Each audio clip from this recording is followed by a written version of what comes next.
ഹര നമ പാർവതീപതയേ ഹര ഹര മഹാദേവ. ഹരേ കൃഷ്ണ. ഞാനിന്ന് നിൽക്കുന്നത് സഹ്യാദ്രി പർവ്വത നിരകളിലെ ഏറ്റവും പുണ്യപവിത്രമായ കദളീവനം അഥവാ കദ്രീവനത്തിന്റെ താഴ്വരയിൽ സ്ഥിതി ചെയ്യുന്ന പരശുരാമനാൽ പ്രതിഷ്ഠിക്കപ്പെട്ട മഞ്ജുനാഥ ക്ഷേത്രത്തിലാണ്. ദക്ഷിണ കന്നഡയിലെ, അതായത് കർണാടക സ്റ്റേറ്റിലെ മംഗലാപുരം നഗരത്തിൽ നിന്ന് 6 കിലോമീറ്റർ സഞ്ചരിച്ചാൽ സഹ്യാദ്രി പർവ്വതത്തിന്റെ താഴ്വരയായ കദ്രിയിലെത്താം. അതിപുരാതനവും ചരിത്ര പ്രസിദ്ധവുമായ മഞ്ജുനാഥ ക്ഷേത്രത്തിലെ പ്രധാന പ്രതിഷ്ഠ ദേവാദിദേവനായ ശിവഭഗവാനാണ്. ശിവപൂജയ്ക്ക് തുല്യമായി തന്നെ സത്യനാരായണ പൂജയും നടക്കുന്ന ക്ഷേത്രമാണ് മഞ്ജുനാഥ ക്ഷേത്രം. 1.5 മീറ്റർ ഉയരത്തിലുള്ള 3 മുഖങ്ങളും 6 കൈകളുമുള്ള വെങ്കല പ്രതിമയാണ് ഇവിടുത്തെ വിഗ്രഹം. 6 കൈകളും 3 മുഖങ്ങളും ത്രിമൂർത്തി ഭാവത്തെ സൂചിപ്പിക്കുന്നു. ബ്രഹ്മാവ് വിഷ്ണു മഹേശ്വര സാന്നിധ്യം തൊട്ടറിയുന്ന മഞ്ജുനാഥ ക്ഷേത്രം, അതിൻ്റെ ഉൽപ്പത്തി ഇങ്ങനെയാണ്. സഹ്യാദ്രി കുന്നുകളിൽ താമസിച്ചിരുന്ന പരശുരാമൻ അവിടുത്തെ അഹങ്കാരികളായ ക്ഷത്രിയരെ നശിപ്പിച്ച് ആ ഭൂമിയെല്ലാം പിടിച്ചെടുത്ത് കശ്യപമുനിക്ക് ദാനമായി നൽകി. അതിനുശേഷം കദ്രീവനത്തിലെ ഒരു ഗുഹയിൽ കഠിന തപസ്സനുഷ്ഠിച്ച് ശിവഭഗവാനെ പ്രത്യക്ഷപ്പെടുത്തി. പരശുരാമന്റെ ആ കഠിന തപസ്സിൽ സംപ്രീതനായ ശിവഭഗവാൻ ഇങ്ങനെ പറഞ്ഞു: ഇന്നു മുതൽ ഞാൻ ഇവിടുത്തെ മാനവരാശിക്ക് മംഗളമോദിക്കൊണ്ട് ഇവിടെ തന്നെ മഞ്ജുനാഥനായിട്ട് ഉണ്ടാവും.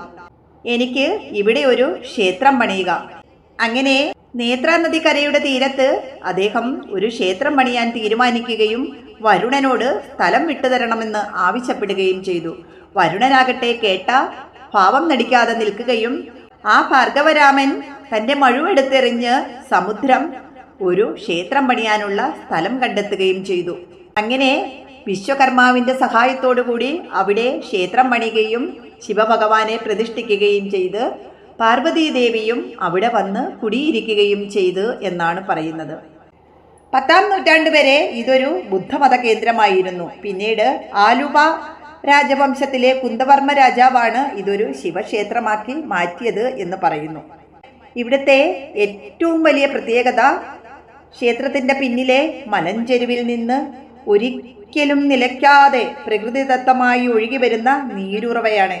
ആ നീരുറവ ഗോമുഖ നീരുറവ എന്നാണ് അറിയപ്പെടുന്നത്. അത് ഭഗീരഥി നദിയിൽ നിന്ന് വരുന്ന തീർത്ഥമാണ് എന്നാണ് പറയുന്നത്. അതുകൊണ്ട് തന്നെ ഭഗീരഥി തീർത്ഥം എന്നും അറിയപ്പെടുന്നു. എല്ലാവരും അവിടെ നിന്ന് വെള്ളം ശേഖരിച്ച് തങ്ങളുടെ വീടുകളിലേക്ക് കൊണ്ടുപോകുകയും അവിടെ ശിവഭഗവാന് അഭിഷേകം നടത്തുകയും ചെയ്യുന്നു.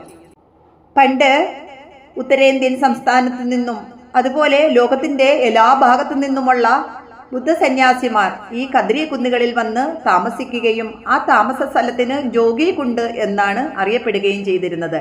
ഇന്നും ആ ജോഗികുണ്ടില് ബുദ്ധസന്യാസിമാർ താമസിക്കുന്നുണ്ട്. അതിനു ചുറ്റും ശാന്തതയും നിഗൂഢതയും നിറഞ്ഞ ആ കദ്രി കുന്നുകളിൽ പാണ്ഡവ ഗുഹകളും കാണാം.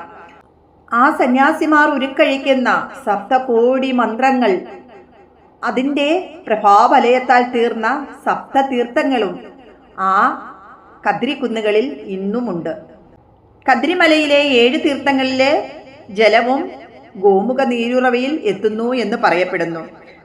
പ്രദോഷസന്ധികളിലും എല്ലാ പൂർണിമയിലും ഇവിടെ വന്ന് വെള്ളം ശേഖരിക്കുവാൻ ഭക്തജന തിരക്കാണ്. ആ വെള്ളം ശേഖരിച്ച് അവിടെ സ്വന്തമായിട്ട് തന്നെ ശിവലിംഗ അഭിഷേകം നടത്തുവാൻ ഭക്തർക്ക് സാധിക്കുന്നു. ക്ഷേത്രത്തിൽ മറ്റുള്ള ക്ഷേത്രത്തിൽ നിന്നും വിഭിന്നമായിട്ട് ഇവിടെ പൂജാവേളകളിൽ വായിക്കുന്നത് സാക്സോഫോണാണ്. എല്ലാവരും ഒരുപക്ഷെ കേട്ടിട്ടുണ്ടാകുമല്ലേ, സാക്സോഫോൺ ചക്രവർത്തി കദ്രി ഗോപാലനാഥ്. അദ്ദേഹം 2019 ഭഗവത് പാദം പോകുന്നത് വരെ ഈ ക്ഷേത്രത്തിൽ വായിച്ചിരുന്നത് അദ്ദേഹമാണ്.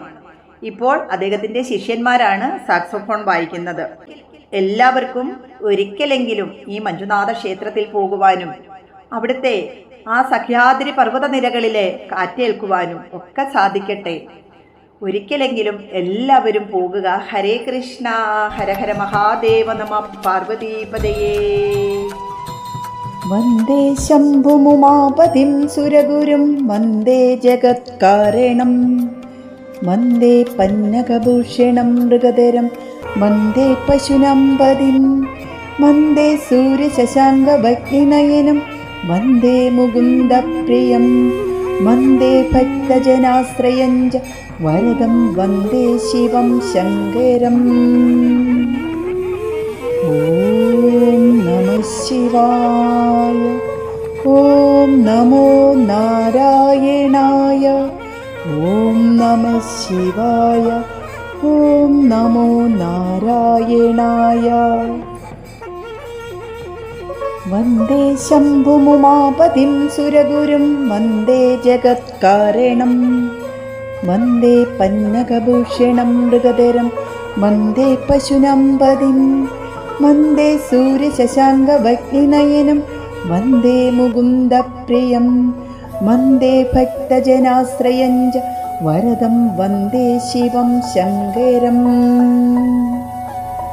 ഓം നമഃ ശിവായ.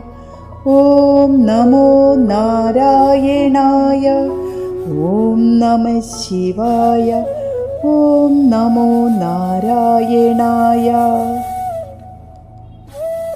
വന്ദേ ശംഭുമുമാപതിം സുരഗുരും വന്ദേ ജഗത്കാരണം